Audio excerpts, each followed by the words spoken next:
My parents held a funeral for me last Saturday. It was a lovely affair, I'm told.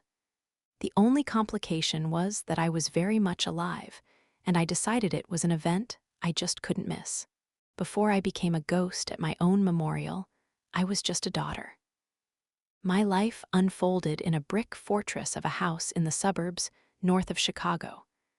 The kind of place where the drone of lawnmowers is the official soundtrack, and every family has a designated skeleton in their closet. Ours was just better hidden than most. My father, Richard Monroe, was a man whose posture seemed engineered by a draftsman. He was a senior partner at a corporate law firm downtown, a man who saw the world as a series of problems to be solved, managed, or eliminated. My mother, Catherine, was his perfect accessory. She was graceful and quiet, her opinions a flawless mirror of his.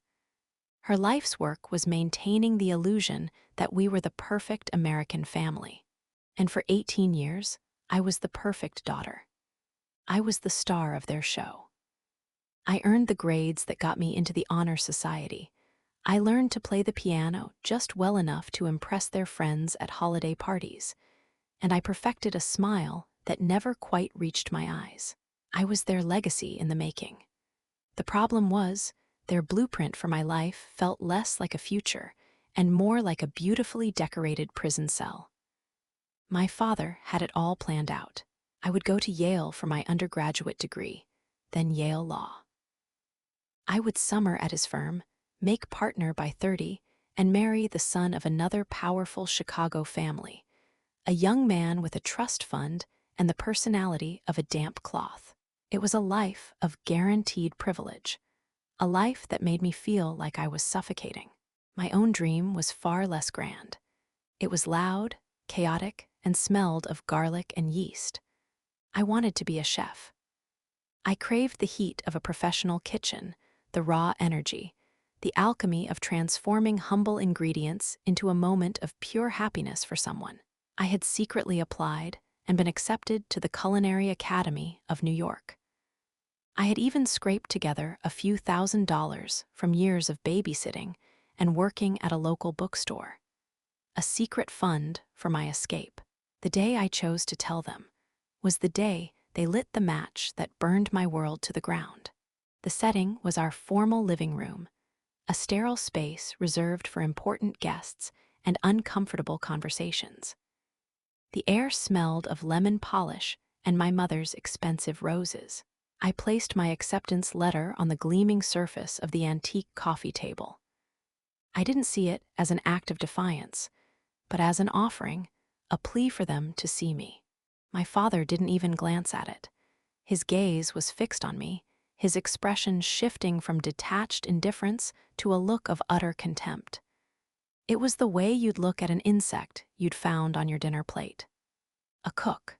The word was an insult, heavy with disdain.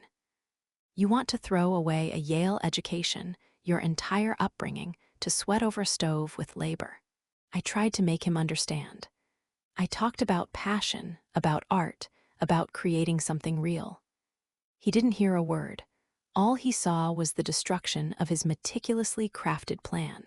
"We did not raise you to be in the service industry," he said, his voice a low, chilling whisper.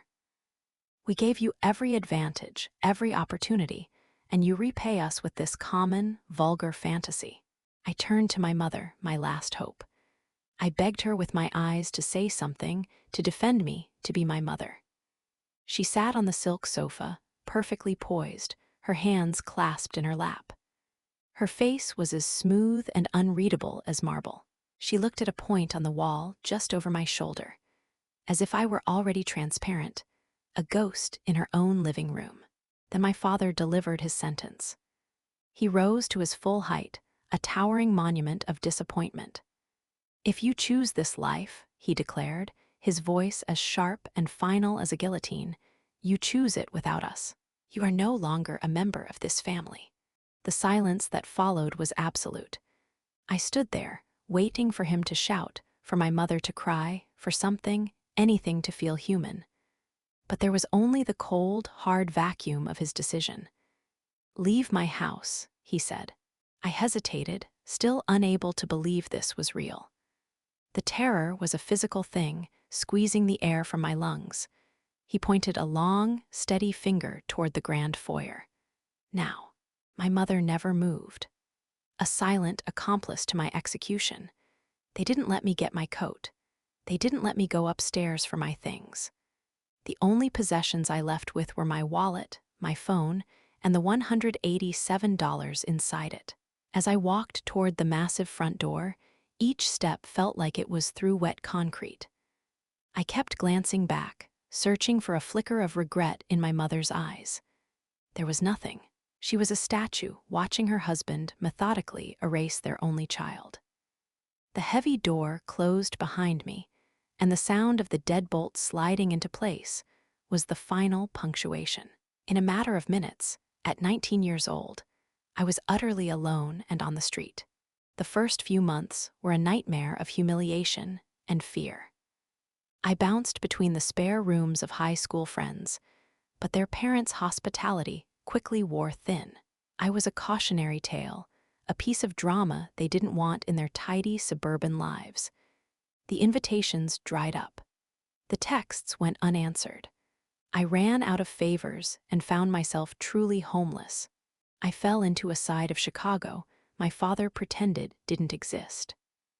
I spent nights in a women's shelter, lying awake on a thin cot, listening to the quiet sounds of other shattered lives. I learned to make myself small, to become invisible to survive. I took whatever work I could get. I was a dishwasher in an all-night diner, my hands perpetually chapped and sore. I was a stalker on the overnight shift at a grocery store. The endless hum of the fluorescent lights a permanent feature of my life. I cleaned law offices late at night, scrubbing toilets for men just like my father. But every dollar I earned was a small victory. I survived on instant noodles and stale bagels, hoarding every single penny. It was a miserable, grinding existence, but it didn't break me. Instead, it ignited a fire in my soul. They had wanted to snuff me out, but their cruelty had only forged me into something harder, something more resilient. I swore to myself every single day that they would not win. 3 years crawled by, 3 years of relentless, backbreaking work. I dragged myself out of the hole they had thrown me into, one gritty inch at a time. I got a job as a prep cook, then fought my way onto the line. I saved enough money to rent a tiny, dilapidated studio apartment in a neighborhood that buzzed with life and sirens. It was mine. The cracked plaster, the drafty windows, the perpetually dripping faucet in the bathroom, they were all mine. I had built a life for myself from the ashes of the one they had burned. I was finally feeling something that resembled safety. The old wounds were beginning to scar over. And then everything fell apart again. I had managed to save over $6,000. I wanted to open a real savings account, to take a step toward feeling like a normal person. I walked into a downtown bank, filled with a sense of accomplishment I hadn't felt in years. I sat across from a cheerful young banker and passed her my driver's license and social security card. She tapped my details into her computer. Her smile flickered and died. She frowned at her monitor, her brow furrowed in confusion. She typed my information in again. She looked at me, then back at the screen, a flicker of alarm in her eyes. "Is something wrong?" I asked, a familiar knot of anxiety tightening in my stomach. "Excuse me for just a moment," she said, her voice strained.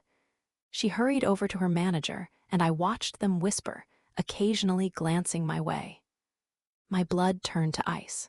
The manager, a formidable woman with her hair pulled back in a severe bun, walked over to the desk.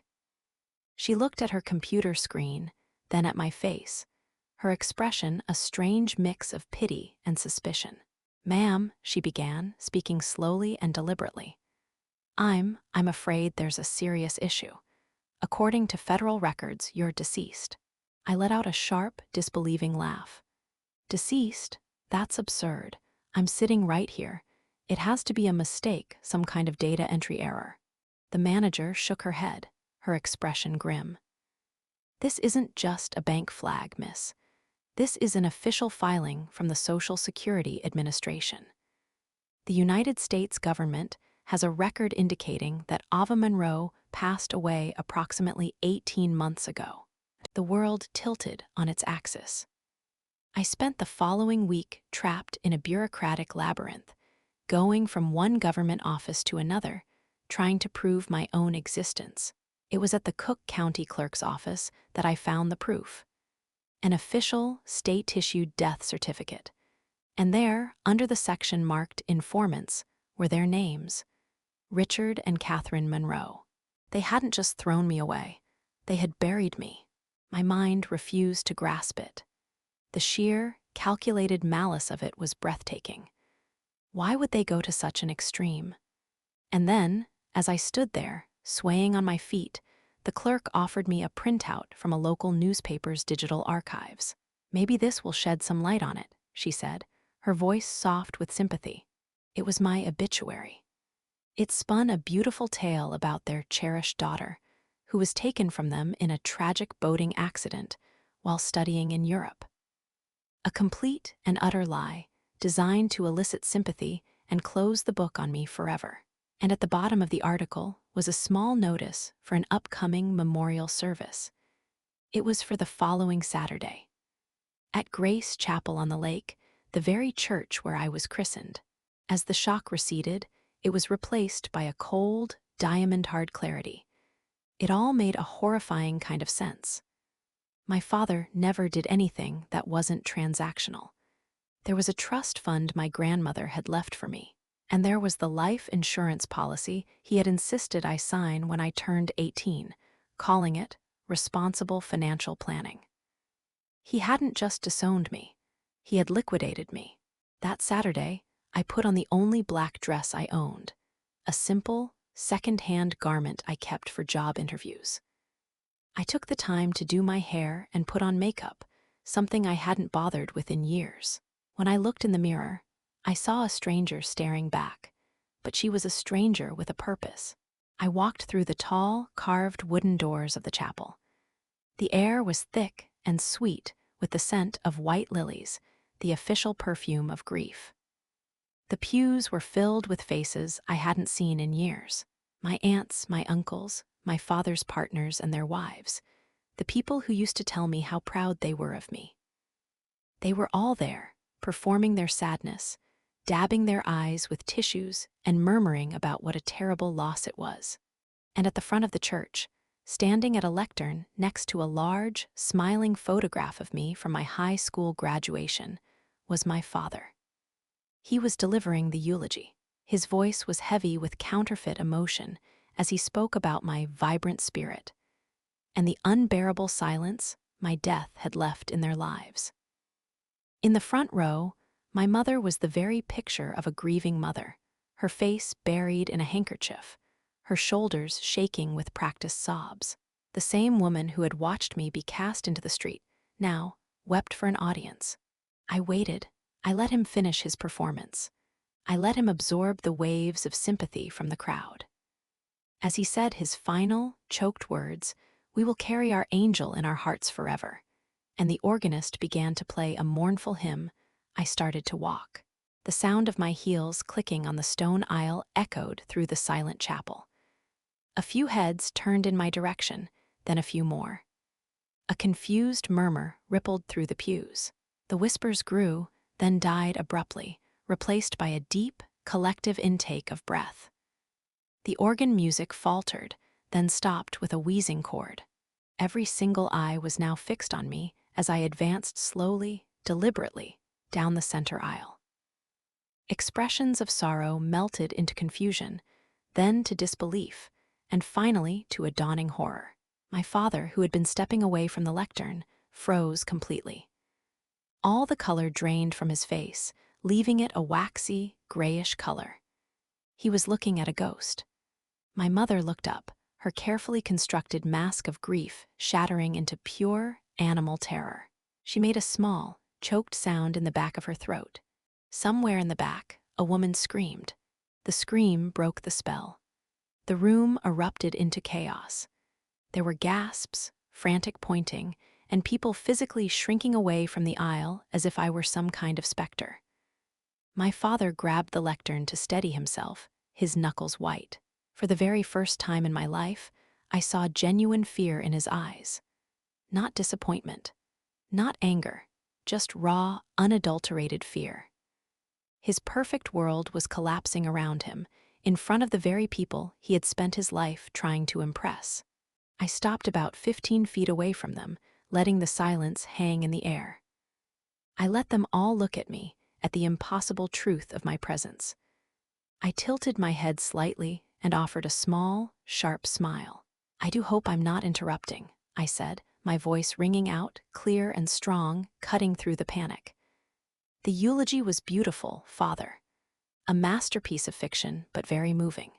The chapel exploded in a panicked buzz of conversation. "What is happening? Is that really her? I thought she was dead." My Aunt Susan, my mother's sister, was the first to speak. "Richard, Catherine, what in God's name is going on? We thought Ava was." She couldn't finish, her eyes darting between my parents' horrified faces and mine.